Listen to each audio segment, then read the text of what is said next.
Okay, we filming. Can you see my ugly face? It's not ugly. Yeah. All right, so what's up, folks? So I've had some questions about different types of marks in the woods you might see. You know, if you're out hunting a piece of property or you're just out and about and you're like unfamiliar. I'm going to give you like what some of the marks are around us and what they mean.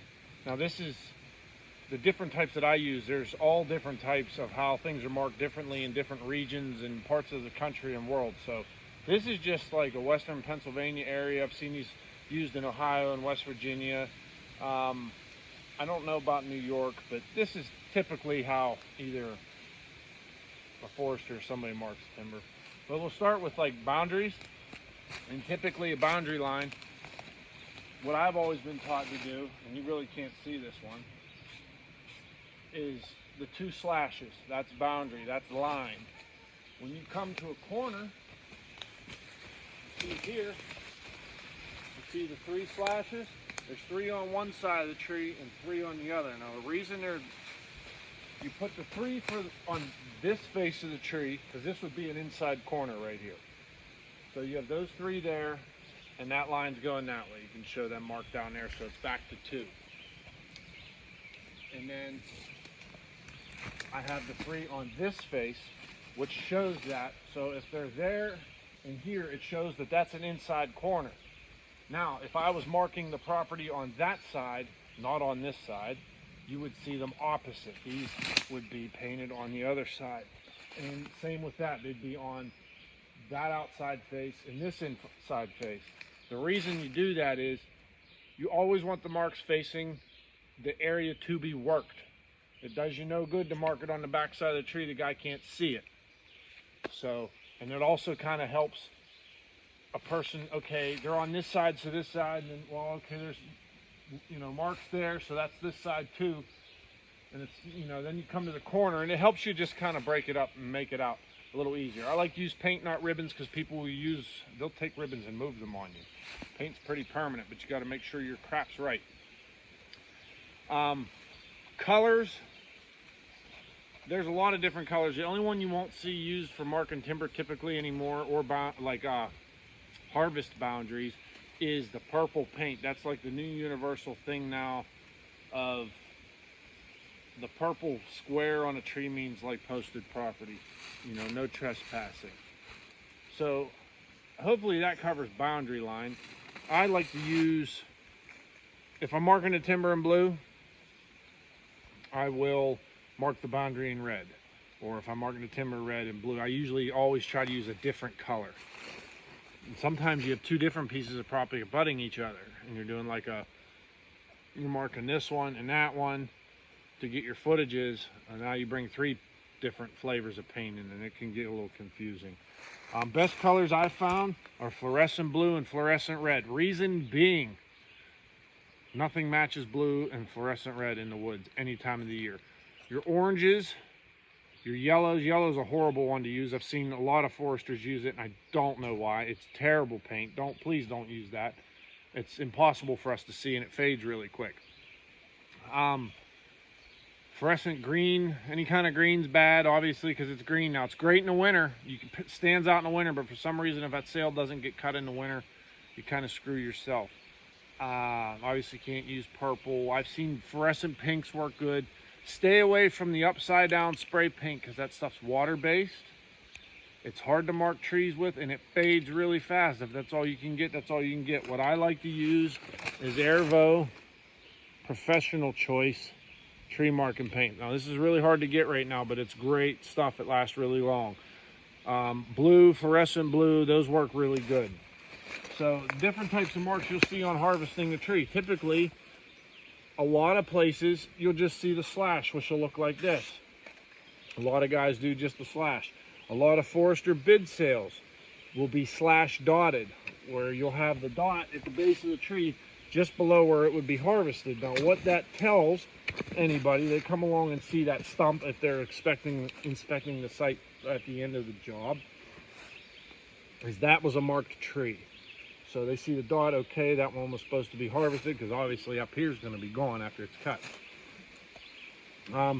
I like to mark this side in a dot and I'll do this side in a dot, coming and going, so you always can see it.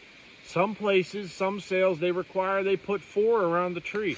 Some foresters like to do this, and this is really nice. It just eats up a lot of paint. I see a lot of the sales that Wade and his family cut out there in Indiana, Logger Wade. I see a lot of theirs marked this way. It'll be the ring. Let's see if I can match these up. You'll have that, and you'll have a 2 dot usually on the bottom of the tree, just like that. And that's nice because you see it no matter where you look. So that's another typical one. Another common one to see is you'll go through the woods and you'll have a mark like this or that right next to it or somewhere near it. You'll see an X. What does an X mean? Typically in our area it means call tree. That's a tree that has to be severed from the stump, cut and killed.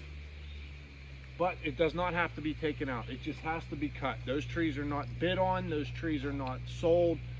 It's either a diseased tree, a dying tree. I think we're going to get a visit from a rider in a minute. It doesn't mean anything other than that. Just that, hey, cut this tree. It needs to go for whatever reason. Maybe it's what do you want to call that? That rider just totally put me in a brain fart.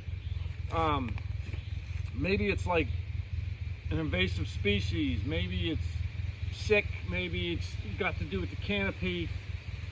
Who knows what?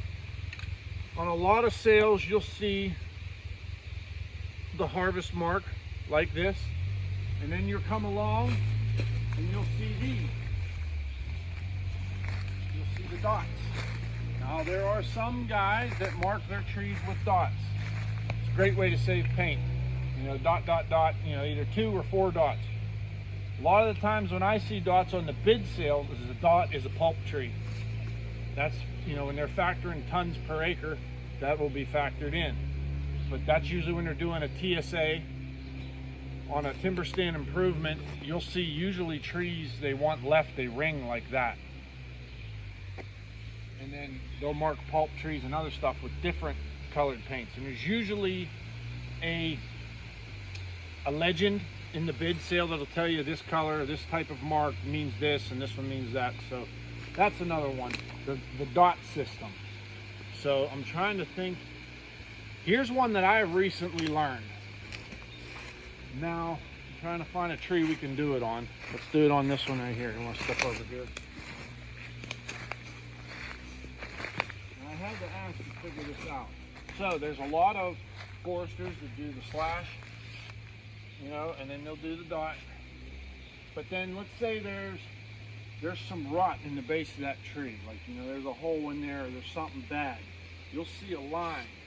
That means that forester is recognized, forester or forest technician, I don't want to get anybody upset here. They have recognized that there's rot in the base of that tree or some kind of defect, and they factored it in on their scale. Now, when that slash and that line, that dash is below the slash, whoa, it's getting confusing. That means that the defect is down.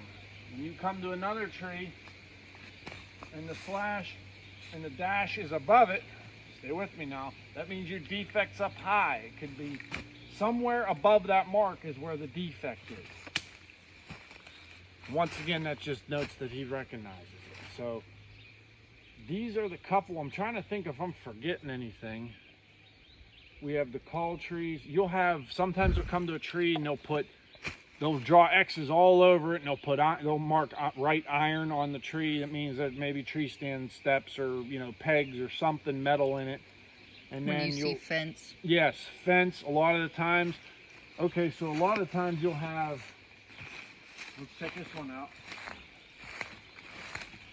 They'll mark a tree, you'll get the flash like this, and then you'll see a line down here.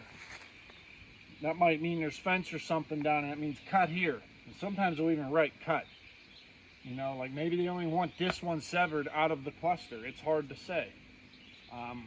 It all depends on the person marking, and 9 times out of 10, there's always a legend. But the most common ones I use is the slash and the dot, and then the 2 slashes for property line, and the 3 slashes for boundary. Lots of different people do it different ways. That's just how we do it around here. So hopefully that clarifies a little bit to you guys.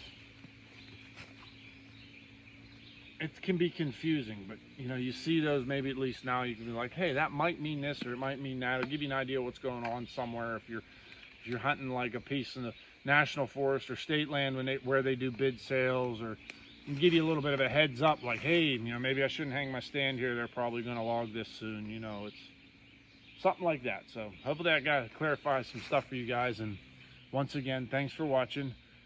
And don't let your meat loaf. Fred's getting impatient over here. He's always impatient. Yeah, but alrighty, everybody, take care. I can't do it. You're going to have to do it.